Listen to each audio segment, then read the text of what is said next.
جب سے ہم مصطفیٰ آشنا ہو گئے، جب سے ہم مصطفیٰ آشنا ہو گئے۔ السلام علیکم ورحمۃ اللہ وبرکاتہ۔ جیسے ہی 27 رجب یا اس قسم کی تاریخیں آتی ہیں، لوگ بہت زیادہ عجیب سے سوال کرتے ہیں۔ ایک تو ہزاری کے روزے کے بارے میں پوچھا جا رہا ہے کہ ہزاری کا روزہ کیسے رکھنا ہے۔ 27 رجب کو رکھا جاتا ہے۔ یوٹیوب پہ کافی ساری ویڈیو بھی اس قسم کی اپلوڈ کی گئی ہیں کہ ہزاری کے روزے کا اتنا زیادہ ثواب ہے، اتنا زیادہ ثواب ہے، اور اسی طرح اس دن کچھ خاص قسم کے نوافل پڑھے جاتے ہیں۔ اب اس میں بھی رولا ڈالا ہوا ہے لوگوں نے، بعض کہہ رہے ہیں کہ 6 نفل ہے، بعض کہہ رہے ہیں کہ 8 ہیں، اور بعض 12 تک چلے گئے ہیں۔ اللہ ہدایت دے ان لوگوں کو جو اس قسم کی باتیں کرتے ہیں۔ دیکھیں، مجھ سے بھی کئی لوگوں نے پوچھا کہ اس دن کیسے عبادت کرنی ہے۔ دیکھیں، ہم نے اپنی طرف سے نہیں بتانا کہ اس دن کس طرح عبادت کرنی ہے، ہم نے نبی علیہ الصلوۃ والسلام سے پوچھنا ہے۔ نبی علیہ الصلوۃ والسلام کی حدیث کا، شریعت کا مطالعہ کرنا ہے، پھر ہمیں پتہ چلے جا کہ اس دن کون سی عبادت کرنی ہے اور کس طرح کرنی ہے۔ کیونکہ نبی علیہ الصلوۃ والسلام نے ہمیں فرض نماز پڑھنے کا طریقہ بتلایا، سنت نماز پڑھنے کا طریقہ بتلایا، نوافل نماز پڑھنے کا طریقہ بتلایا، اشراق کی نماز کا طریقہ بتلایا، وتر کی نماز کا طریقہ بتلایا، چاشت کی نماز کا طریقہ بتایا، اوابین کی نماز کا طریقہ بتلایا۔ نبی علیہ السلام نے جتنی بھی نمازیں تھی نا، نبی علیہ السلام نے بتلا دی۔ تو حدیث کا مطالعہ جب ہم کرتے ہیں تو اس قسم کے کوئی نوافل نہیں ہے کہ 27 رجب کو یہ نوافل 8 پڑھے جائے یا 6 یا 12، اس قسم کا ہمیں نہیں ملتی حدیث۔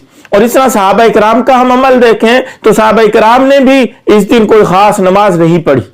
اور جہاں تک روزے کی بات رہی کہ روزہ، ہزاری کا روزہ اس دن رکھنا، تو نفل روزہ آپ کسی دن بھی رکھ سکتے ہیں، عیدین کے علاوہ کسی دن بھی رکھ سکتے ہیں۔ نبی علیہ الصلوۃ والسلام نے کچھ مخصوص روزے بتلائے، جیسے کہ رمضان کے روزے فرض ہیں، اس طرح شعبان کے روزوں کے رکھنے کی فضیلت ہے، محرم میں روزے رکھنے کی فضیلت ہے، اسی طرح اور بھی دیگر مقام پہ روزے رکھنے کی فضیلت ہے۔ لیکن 27 رجب کا روزہ، جس کو ہزاری کا نام دیا جا رہا ہے، اس قسم کا روزہ نبی علیہ الصلوۃ والسلام سے ثابت نہیں ہے۔ نبی علیہ السلام نے صحابہ کو تعلیم نہیں دی، صحابہ نے یہ نہیں رکھا۔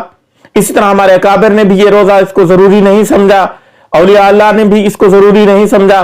آج کل کے زیادہ پڑھے لکھے لوگ آگے ہیں کہ بھائی نبی علیہ السلام سے ایک عمل ثابت نہیں ہے، اکابر سے ثابت نہیں ہے، صحابہ کرام سے ثابت نہیں ہے، اس کو ہزاری کا روزہ نام دیا جا رہا ہے اور بڑھا چڑھا کے ثواب کا اعلان کیا جا رہا ہے کہ اتنا بڑا ثواب ملے گا۔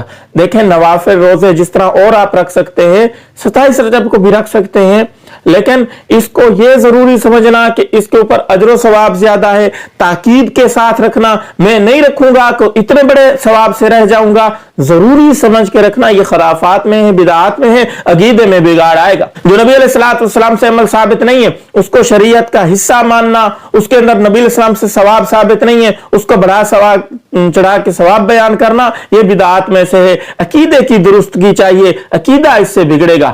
نبی علیہ الصلوۃ والسلام نے کئی مقام پہ کئی چیزیں سکھلائی ہیں۔